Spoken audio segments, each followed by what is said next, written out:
네, 여러분 안녕하세요. 갈바람입니다. 오늘은 아이온큐 최신 투자자 참고 자료가 업데이트된 사항이 있어서 이제 투자자 참고 자료 복습도 하고 새로 업데이트된 부분도 살펴보면서 과연 아이온큐는 현재 잘하고 있는가에 대해서 분석해 보도록 하겠습니다. 전체적으로 중요한 내용이니 끝까지 함께 들으시면서 공부 같이 하셨으면 좋겠습니다. 네, 그래서 작년 3월 1일에 나왔던 투자자 프레젠테이션 자료가 2022년 3월 16일 1년 만에 최신 버전으로 업데이트가 됐습니다. 우선 아이온큐의 미션입니다. 세계에서 제일 뛰어난 양자 컴퓨터를 만들어서 세계에서 가장 복잡한 문제를 풀고 기업들과 사회 그리고 지구라는 행성 자체를 더 좋은 모습으로 변환하겠다. 이것이 아이온큐의 목표다. 라고 제시를 해주고 있습니다. 두 번째 페이지입니다. 그래서 양자 컴퓨팅은 지금 도래했고 아이온큐는 거기서 선두를 달리고 있다라는 얘기입니다. 그래서 성능이 이제 경쟁사들에 비해서 가장 뛰어나고 이제 양자 컴퓨팅 마켓이 2030년까지 토탈 어드레서블 마켓이죠. 그래서 시장 크기가 65빌리언 크기까지도 커질 수 있다라고 예측을 하고 있고 이거에 따르면은 뭐 여기에 아이온큐가 20%만 가져가도 13빌리언 정도가 되겠죠. 근데 보통 이런 첨단 기술주들은 매출 대비해서 멀티플을 한 20배 정도 준다고 보면은 뭐 못해도 200빌리언까지는 갈 수 있다라고 빠르게 한번 적정 주가를 예상을 해볼 수 있는데요. 현재 아이온큐 주가와 시총을 보시면은 제가 녹화하는 날 기준으로 아이온큐 주가가 한 12불 초반 정도 되고요. 시총이 2.5빌리언 정도가 됩니다. 그러면 이거를 단순하게 나눠보면은 80배가 나옵니다. 그러면 현재 주가가 12불 정도라고 했죠. 여기에 80불을 하면은 어마어마한 숫자가 나옵니다. 960불까지도 바라볼 수 있지 않겠느냐. 근데 이거는 물론 최고의 결과가 나왔을 때 얘기죠. 그래서 저는 보수적으로 봤을 때 10년 뒤에 2030년 정도에 아이온큐의 주가가 못해도 100불에는 도달할 것이다 라는 목표를 가지고 투자를 하고 있습니다. 그래서 크고 성장하고 있는 시장에서의 기회가 있다라고 얘기를 하고 있고요. 세계적인 수준의 투자자들을 가지고 있다. 그래서 뭐 아마존, NEA, 구글, 브레이크트루 에너지 벤처스 여기는 이제 빌 게이츠가 세운 펀드이죠. 그리고 뛰어난 파트너들과 고객들을 가지고 있다. 엑센추어, 메릴랜드 대학, 현대, 골드만삭스 등등이 있습니다. 그래서 2021년에는 2021년 초에 예측을 했던 계약 예약 금액의 3배 이상을 달성을 했죠. 그래서 초기에 5밀리언을 예측을 했는데 이게 3분기쯤에 크게 늘어나서 15밀리언으로 예상을 더 크게 했는데 실제로는 2021년에 계약 예약 금액은 16.7밀리언으로 연초에 달성했던 것의 3배 이상을 초과 달성했습니다. 이제 이 contract bookings라는 게 있는데요. 이게 이제 계약 예약 금액이라고 하는데 이거는 바로 매출로 나오는 게 아니고 예약을 해놨다가 이제 실제 제품이 나오면 그때 아마 매출로 인식을 하는 것 같아요. 3년에 걸쳐서 인식이 되는 매출이다. 미래에 인식이 될 매출이다라고 생각을 하시면 될 것 같습니다. 예상했던 것보다 3배 시스템이 온라인이 되었다. 이건 아마 클라우드에서 얘기를 하는 것 같습니다. 그래서 유일하게 양자 하드웨어가 세계 메이저 클라우드사에서 사용이 가능하다입니다. 그래서 마이크로소프트, 아마존, 구글 클라우드에서 유일하게 이 모든 세계에서 사용이 가능한 양자 컴퓨팅 업체이다. 그리고 모든 주요 양자 언어 그리고 SDK를 지원을 한다. 그래서 다양한 양자 언어와 SDK가 여기 나와 있습니다. 그래서 아이온큐의 핵심적인 장점들이 여기 있다. 이것들로 인해서 아이온큐를 선두라고 생각할 수 있다라고 자신 있게 얘기를 해주고 있습니다.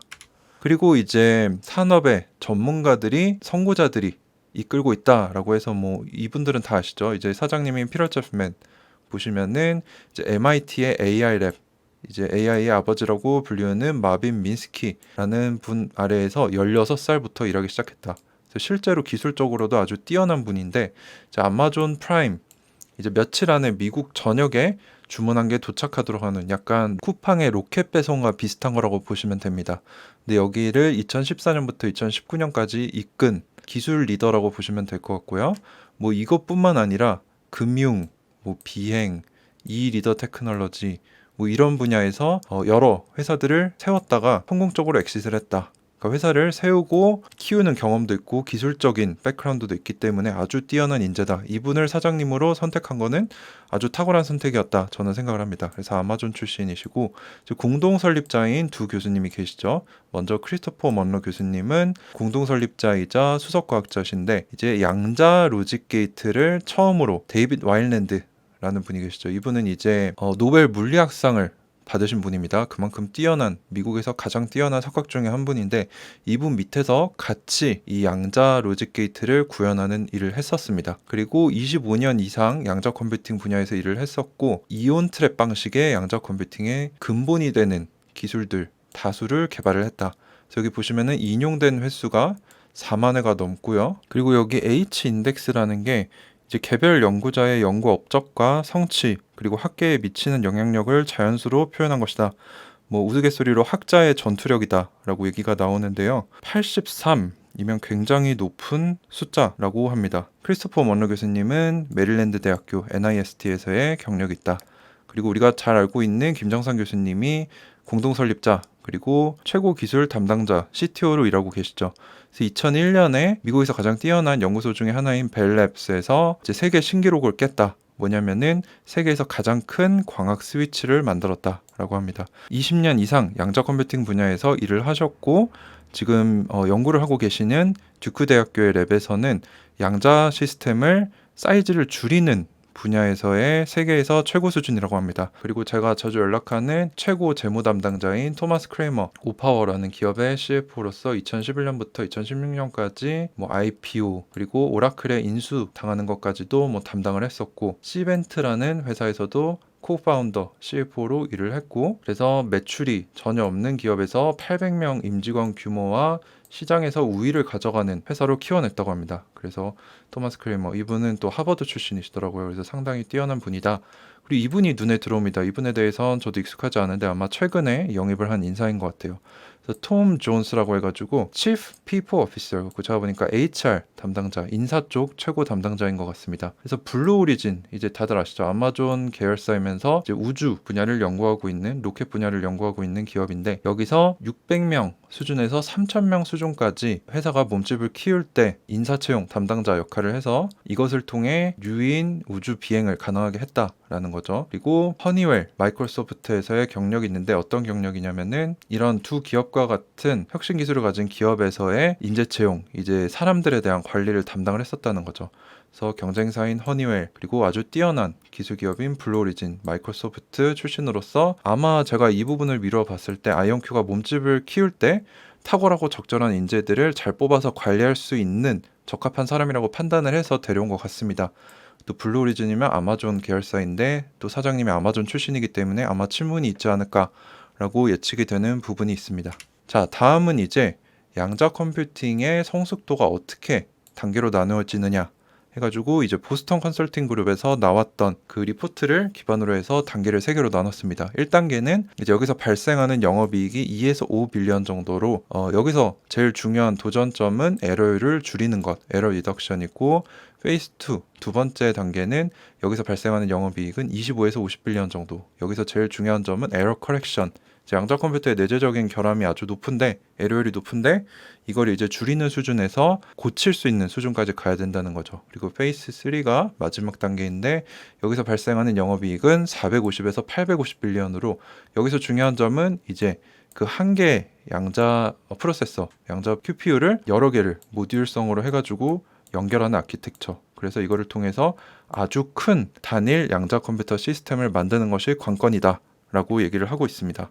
그래서 이제 아이온큐는 각 단계에서 어떻게 대응을 하고 있느냐, 각 단계에서 무엇이 뛰어나느냐 이 점을 설명을 해줍니다. 그래서 1단계 아까 기억해 보시면 1단계는 에러 리덕션이죠. 그래서 에러율을 줄이는 건데 이온 트랩 방식이 이 에러율 감소에 있어서 타 기술, 타 기업들보다 유리한 이유들을 얘기를 해줍니다. 그래서 각각의 아토믹 이온으로 구성된 큐비트들이 이제 이온 트랩 안에서 사용이 되는데 이제 경쟁하고 있는 다른 큐비트 플랫폼, 다른 기술들보다 더 뛰어나다. 그래서 아이온큐가 더 멀리, 더 빨리 나갈 수 있다. 경쟁사들보다. 그래서 이제 이온에 대해서 잘 모르시는 분들이 있는데 이온은 정기적으로 원래 중성인 원자에서 전자를 잃어버리거나 전자를 얻어서 전하를 띠는 그 상태를 얘기를 합니다. 그래서 이 이온 큐비트의 장점은 모두 그 이온들이 모두 동일하고 자연적으로 생성된 것이기 때문에 오류율이 낮고 안정적이다. 그리고 환경적인 영향에 아주 완벽하게 고립이 되었다. 그래서 오류율이 낮을 수밖에 없다. 그리고 상온에서 작동을 한다. 이제 경쟁 방식인 초전도체 같은 경우는 아주 거대한 냉각기 안에서 작동을 해야 한다는 치명적인 단점이 있죠. 그리고 이 두 부분에서도 불리하기 때문에 안정성이 떨어집니다. 그리고 이온 트랩 방식은 또 여기에 이게 나오죠. 이게 RMQA라고 해가지고 큐비트를 사용하고 싶은 만큼 붙였다 뗐다 할 수 있는 reconfigurable, 재구성이 가능하다라는 얘기고 연결성이 매우 높다. 그래서 이 큐비트가 초전도체 같은 방식은 뭐 이렇게 4개가 있으면 이렇게 4개만 서로 연결이 되는데 아이온큐 같은 방식은 서로 모두 연결이 되는, 그래서 아주 뛰어난 성능을 발휘할 수 있다는 겁니다. 그래서 내재적으로 성능이 따라올 수 없는 수준이다. 그리고 가장 긴 큐비트 생애 주기를 가지고 있다. 그래서 연산을 가장 오래 할 수 있다는 거죠. 이러한 면에서 가장 뛰어나고, 이제 단점으로는 초전도체 방식에 비해 속도가 느리다. 그리고 큐비트 숫자를 올리는 이 확장성에서 어려움이 있다라는 게 있는데, 이제 뒤에서 이것들을 아이온큐가 어떻게 극복하고 있는지에 대한 전략도 얘기가 나옵니다. 자, 두 번째는 에러 커렉션이죠. 에러를 수정하는 거. 그래서 여기에 뭐가 나왔냐면 아이온큐가 에러 커렉션 오버헤드에서 앞서간다. 이제 오버헤드는 여기에 들어가는 자원, 비용을 얘기를 합니다. 그래서 아이온큐 같은 경우는 하나의 유용한 큐비트를 만들기 위해서 16개 버려지는 거죠. 이거는 수정하는데 사용하는 그런 의미가 없는 큐비트인데 16개로 하나의 의미 있는 큐비트를 만들 수 있는데 타 기술들은 1000개에서 100만 개가 필요하다는 겁니다. 그래서 그만큼 비효율적일 수밖에 없고 자원을 많이 소비한다는 겁니다. 그래서 에러 커렉션에 있어서 아이온큐가 제일 뛰어나다라고 구체적인 증거를 제시를 해주고 있고요. 세 번째, 이제 모듈러 아키텍처죠. 이제 모듈성을 갖췄느냐. 근데 아이온큐가 이 모듈러 아키텍처에서도 앞서간다. 왜냐면 아이온큐 하드웨어는 점점 더 작아지고 비용도 적어지고 있기 때문이다. 그래서 비교 대상으로 IBM과 구글을 가져왔는데, IBM 같은 경우는 이 사람이 6피트면은 한 2m가 좀 안 됩니다. 근데 이 거대한 공간이 지금 싱글 QPU라는 거죠. 단일 QPU 크기가 이렇게 크다. 공간도 많이 필요하고 비효율적이다. 구글 역시 100만 피지컬 큐비트, 물리적인 큐비트 시스템에 대해서 이게 이 정도 크기가 20비트이면은 이 기계는 40비트가 넘는다는 건데 40비트가 넘으면 아마 30m가 넘는 큰 방 사이즈입니다. 근데 이에 비해서 아이온큐는 2인치밖에 안 된다는 겁니다. 그래서 아이온큐의 이온 트랩과 진공 챔버가 2인치, 즉 5cm밖에 되지 않습니다. 압도적이죠. 뭐 몇 미터, 몇십 미터에 비해서 아이온큐의 단일 QPU는 5cm 수준밖에 안 된다. 그래서 아이온큐가 단연 뛰어날 수밖에 없습니다. 모듈러 아키텍처에서도. 자, 그래서 얼마나 많이 작아지고 있느냐, 각 세대별로. 그래서 보시면은 이 전체적인 양자 시스템 사이즈를 봤을 때 2016년에는 연구실 사이즈였다. 이 사진이 실제로 아이온큐의 설립자 중 한 분인 크리스 먼로 교수님의 이제 메릴랜드에 있는 연구실 사이즈였다는 겁니다. 처음에 2016년에는 이 정도 사이즈의 양자 시스템을 가지고 있었는데 2020년에는 이제 테이블에 올려놓을 수 있는 수준 정도로 작아졌고, 현재는 벤치탑, 이제 벤치, 의자에 올릴 수 있는 사이즈. 그래서 이거는 실제로 아이온큐의 또 다른 설립자이신 김정선 교수님이 듀크 대학교에서 개발하고 있는 시제품이라고 합니다. 그리고 근미래 목표는 렉 마운트. 이제 데이터베이스 센터 가면은 이런 철제 창에 층으로 돼 있어가지고 뭐 서버가 이렇게 올려져 있는 걸 볼 수 있습니다. 이제 그 정도 사이즈. 우리가 쓰고 있는 데스크탑이랑 비슷하거나 그것보다 작은 사이즈다 라고 보시면 될 것 같습니다. 그래서 아까 보셨던 거는 이온이 들어가서 조정이 되는 진공 챔버이고, 이제 그거 외에 뭐 이것저것 부속품들을 다 합쳐서 완전한 양자 시스템 사이즈는 여기까지, 우리가 현재 사용하는 데스크탑 정도 사이즈까지 줄이는 게 목표라는 거죠. 자, 그래서 여기까지는 원래 있었던 내용 중에 사소한 부분이 바뀌었던 거고, 이제부터는 아예 신규 내용입니다. 그래서 2021년에 그리고 2022년 초까지 어떤 새로운 소식들이 있었는지 한번 보시죠. 그래서 첫 번째로, 이거는 제가 영상에서도 다뤘습니다. 그래서 산업계에서도 선두를 달리는 20 알고리즘 큐비트를 달성을 했다. 그래서 아이온큐 아리아 시스템이 달성을 했는데, 이거는 이테리움을 사용하는 마지막 세대인, 최근에 현재 이제 원래는 프라이빗 베타 테스팅을 하다가 얼마 전에 마이크로소프트 이제 아주어 퀀텀 클라우드에 올리기로 한 32큐비트 수준의 시스템입니다. 그래서 여기 보시면 서킷 뎁스, 이건 얼마나 많은 양자 게이트를 실행을 할 수 있느냐.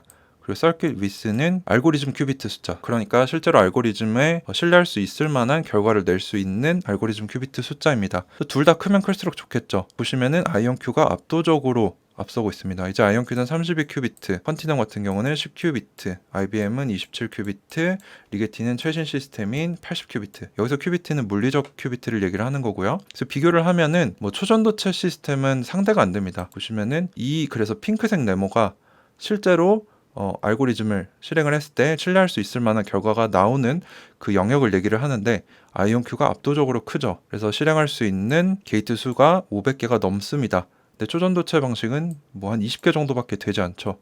그나마 퀀티눔 여기도 이제 이온 트랩 방식을 쓰는데 한 200이 좀 안 되는 것 같습니다. 그리고 알고리즘 큐비트도 한 12 정도 수준으로 그나마 아이온큐에 견줄 수 있는 수준이고 초전도체 방식 두 개는 이 핑크색 네모 자체가 너무 작아서 상대가 안 된다라는 얘기입니다.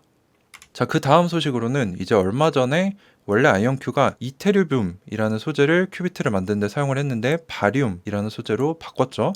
그래서 이거를 작년 12월에 Q2B, 퀀텀 투 비즈니스라고 하는 미국에서 제일 큰 양자 생태계 행사에서 이걸 발표를 했었는데 여기를 일단 보시면은 양자 시스템의 확장성을 가져가기 위해서 기본 작업을 했다는 거죠. 바륨으로 바꿔서. 그래서 바륨 이온, 바륨으로 바꿔서 뭐가 좋느냐? 에러율이 더 낮고 그 연산을 하는 게이트 충실도가 높다. 이게 에러가 낮다는 말이랑 똑같습니다. 그리고 상태 감지가 더 뛰어나다. 이거는 뭐 이것도 제가 영상으로 다뤘죠. 그래서 보시면 이게 무슨 얘기냐면은 계산기를 딱 키면은 0이 나오잖아요. 근데 0에다가 뭐 1을 먼저 넣고 곱하기를 누르고 3을 누르고 이퀄을 누르면 3이 나오죠. 그래서 이 0을 초기화한 거고 이제 각각의 상태를 넣어서 마지막 결과를 나오게 하는데 여기 초기화된 상태와 마지막에 나온 값이 정확한가 이거를 보는 거를 이제 스팸이라고 합니다. State Preparation and Measurement라고 합니다. 상태 준비 이게 이제 초기화됐을 때를 얘기하고 Measurement는 마지막 값. 그래서 이 스팸 충실도를 원래 99.5%까지 냈었는데 이거를 99.96%까지 달성을 해서 이제 웬만한 기준치를 넘어섰다. 라고 보고 있습니다. 이제 업계에서는 99.9%가 넘으면 어느 정도 상용화할 수 있다라고 판단을 한다고 하네요. 그래서 목표를 달성한 것으로 보이고요. 연산 속도도 더 빨라졌고 반복이 가능하고 더욱더 신뢰할 수 있는 하드웨어가 되었고 더 오랫동안 쓸모 있는 연산을 할 수 있다는 거죠. 고객들을 위해서. 그리고 더 쉽게 더 좋은 연결성으로 서로 네트워킹을 할 수 있는 시스템을 만들 수 있다. 그래서 이테리움에서 바륨으로 바꿨다. 근데 여기서 이제 또 우리가 더 알아야 될 것은 얼마 전에 미국 에너지부 이제 정부기관의 산하인 PNNL이라는 이제 국립연구소와 협업을 했습니다. 그래서 지난 2년간 바륨을 사용하는 아이온큐 양자 컴퓨터 시스템 사이즈를 지속적으로 줄이고 있고 이제 바륨 소재 대량 생산을 하려면 공급이 안정되고 영구적이어야 되잖아요. 그래서 미국 에너지부에서 이제 아이온큐의 바륨을 영구적이고 안정적으로 공급을 해주겠다라고 계약을 체결했습니다. 이제 여기서 이제 아이온큐 CEO인 피터 챕만은 이 협력이 양자 컴퓨터의 대량 상업화에 있어 중요한 스텝이다라고 얘기를 했습니다. 즉 가까운 미래에 대량 생산에 들어갈 수 있다라는 것을 암시를 했고요. 이 뉴스가 나왔던 이제 아이온큐의 자체 아티클에 보시면은 아이온큐는 태평양 북서 지역 이제 미국의 시애틀에서의 양자 컴퓨팅 제조 확장을 위한 계획의 일환이다. 라고 했고 이 시애틀에 있는 지부를 지속적으로 주요 경영진들을 고용을 해서 계속 확장을 하고 있다고 합니다. 그래서 시애틀에 기반을 둔 제품 엔지니어링, 제조 시설을 만들 것이다 라고 얘기를 했습니다. 그래서 조만간 대량 생산을 하기 위한 초석을 깔겠다라는 얘기죠. 거기에 일환으로 이제 바륨을 지속적이고 안정적으로 공급을 받을 수 있도록 미국 정부와도 계약을 했다라는 점입니다. 이것이 시사하는 바는 저는 상당히 크다고 생각을 합니다. 대량 생산이 곧 다가왔다는 것을 암시하고 있기 때문에 그렇죠. 자, 그리고 유니크한 N큐비트 퀀텀 게이트를 개발을 했다. 그래서 아이온큐와 듀크 퀀텀 컴퓨터 이 두 개, 그리고 이 합작으로 만든 양자 컴퓨터 안에서만 사용이 가능한 새로운 형태의 양자 게이트를 개발을 했다는 겁니다. 그래서 N큐비트 토폴리 게이트라고 하는 건데 이제 자세한 사항은 이제 이해하기가 어렵지만 알고리즘을 더욱더 효율적으로 실행할 수 있는 그 연산을 할 수 있는 게이트를 개발을 했다는 것입니다. 이온 트랩 방식이 큐비트를 늘리는 것이 어렵다는 뭐 이런 단점을 안고 있지만 이러한 방식으로 극복을 하고 있다는 거죠. 기술적인 진보로 인해서 그래서 더 효율적으로 알고리즘을 돌릴 수 있는 새로운 형태 그리고 아이온큐 양자 컴퓨터에서만 사용할 수 있는 양자 게이트를 개발을 했다. 그리고 아이온큐가 이제 골드만삭스, QC웨어 이쪽은 이제 양자 소프트웨어 알고리즘을 개발하는 기업입니다. 그래서 이 세 기업이 함께 합작을 해가지고 더 뛰어난 몬테카를로 시뮬레이션을 구현을 하고 있다라고 하는데, 이제 몬테카를로 시뮬레이션이 뭐냐면은 랜덤한 변수의 개입으로 쉽게 예측할 수 없는 프로세스의 다양한 결과의 확률을 모델링하는 데 사용이 된다고 합니다. 이제 어디에 사용되느냐, 양자 몬테카를로 시뮬레이션을 통해서 위험 분석, 그리고 프라이스 시뮬레이션, 여기는 이제 뭐 주가나 파생 상품 가격을 어떻게 책정할 것인가, 주가는 어떻게 움직일 것인가 라는 것을 예측을 할 수 있다는 겁니다. 그래서 사실 이것도 의미하는 바가 크죠. 이제 거대한 금융기관이 양자 컴퓨터를 제대로 활용을 해서 이제 자기의 사업에 사용을 한다면은 이제 주식에서 개미가 이런 금융회사들을 이기기가 더 어려워진다는 얘기입니다. 그래서 심지어 이 주가를 예측하는 데 있어서는 우리가 코로나가 올 줄 몰랐잖아요. 그래서 이런 코로나 같은 거를 블랙스완이라고 하는데, 이런 것까지도 예측할 수 있는 수준이 올 수도 있다라는 얘기가 있습니다. 아이온큐에게는 어마어마한 매출의 길이 열릴 수도 있다라는 기회입니다. 자, 이거는 이제 21년 3월 달에 나왔던 미래 예상 매출에 대한 자료입니다. 그래서 여기 보시면은 5 밀리언이죠. 그래서 21년에 5 밀리언 예상 매출을 예측을 했다라고 하는데, 여기 주석을 보시면 여기에 매출은 실제 매출뿐만 아니라 이제 계약 예약 금액 있잖아요. 제가 아까 말씀드린 그거나 뭐 선입금된 금액, 뭐 이런 것들을 다 합쳐서 총 매출이라고 합니다. 그래서 이 5 밀리언을 예측을 했었는데, 실제로 2021년 매출을 보면은 실제 매출은 2.1 밀리언이 나왔고요. 여기에 예약 매출이 16.7 밀리언이 나왔습니다. 그래서 약 19 밀리언이 나왔죠. 그래서 예상했던 것의 3배 이상, 거의 4배 가까운 초과 달성을 했고요. 여기 보시면 흰색은 에비타입니다. 그래서 에비타를 마이너스 42 밀리언으로 예측을 했었는데 실제로는 마이너스 28.3 밀리언이 나왔습니다. 그래서 적자폭도 생각보다 적었다. 매출도 더 뛰어났고 적자폭도 적었다. 초과 달성을 했다. 2021년은 그렇게 생각을 할 수 있을 것 같고요. 2022년 예상에 대해서도 보면은 매출은 15 밀리언, 에비타는 마이너스 56을 예측을 했는데, 최근에 실적 발표에서 예상한 결과에 의하면은 2022년 예상 매출은 10 밀리언 정도로 예측을 하고 있고요. 여기에 1분기 예약 금액이 3에서 4 밀리언인데 뭐 보수적으로 봐서 3 밀리언이라고 하면은 이게 1분기니까 4개를 합치면 12 밀리언이 되겠죠.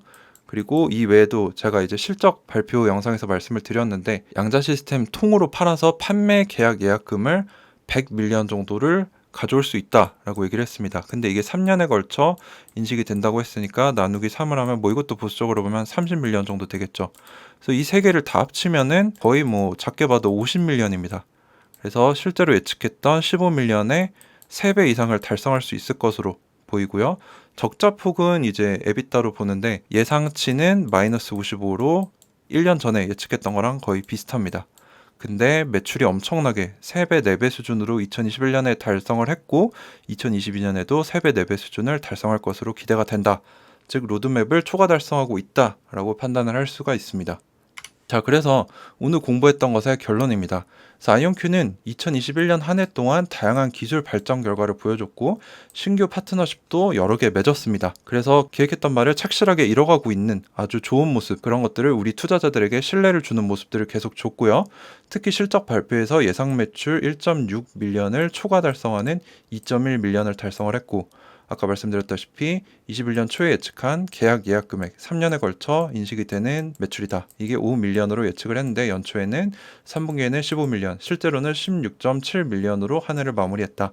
3배 이상 달성을 했다. 이것이 시사하는 바 중에 하나는 이제 수요가 엄청나게 많다는 겁니다. 이제 공급 부분에서는 양자 컴퓨팅 개발이 아무래도 장기적으로 걸리기 때문에 느리지만 실제 수요는 엄청나게 많다라는 반증입니다. 2022년 예상 매출은 21년 매출의 5배 수준인 10 밀리언 정도로 예측이 된다. 아주 좋은 뉴스죠. 그리고 차후 2년간 1개에서 2개 전체 양자 시스템 판매로 21년부터 23년까지 3년간 1,200억 원 이상의 계약 예약이 발생할 것으로 예상이 된다.